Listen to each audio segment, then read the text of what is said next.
याकूब बिन इलियास अमीर खुरासान को एक बीमारी लाहक हुई। तमाम तबीब इसका इलाज करने से कासिर व आजिज हो गए। किसी ने याकूब बिन इलियास को कहा कि आपकी हुकूमत में एक खुदा का नेक बंदा मौजूद है जिनका इसमें गिरामी सहल बिन अब्दुल्ला है, और अगर आप उनको अपने पास बुलाएं तो आपके लिए दुआ करेंगे। मुझे उम्मीद वासिक है कि आपको सेहत कामिला अता होगी।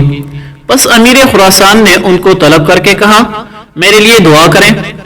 हजरत सहल ने फरमाया, मेरी दुआ तेरे हक में किस तरह कबूल हो सकती है, हालांकि तू हमेशा जुल्म करता रहता है।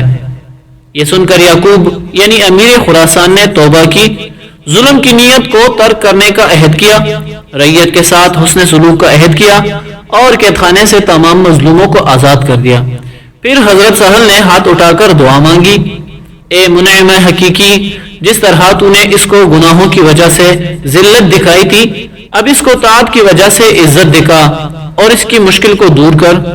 बस वो इसी वक्त शिफायाब हुआ और उसी तरह बशाश नजर आता था जैसा कि किसी के गमों का अकता खुल जाता है। फिर हजरत सहल की खिदमत में बहुत सा माल बतौर नजराना पेश किया, लेकिन उन्होंने कबूल न किया। हजरत सहल ने फरमाया, जिसको अल्लाह ताला अपनी बारगाह से ऐसे खजाने बख्श दे वो अमीर खुरासान यानी याकूब बिन इलियास का मोहताज कब हो सकता है।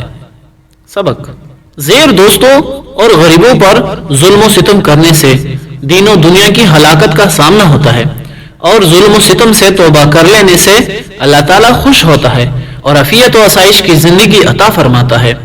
और यह भी मालूम हुआ कि अल्लाह के मकबूल बंदों की नजर पड़ जाने से एक बेकीमत कंकर भी गिरां कदर सोना बन जाता है, और ये कि इन पाक लोगों का फक्र इख्तियारी होता है।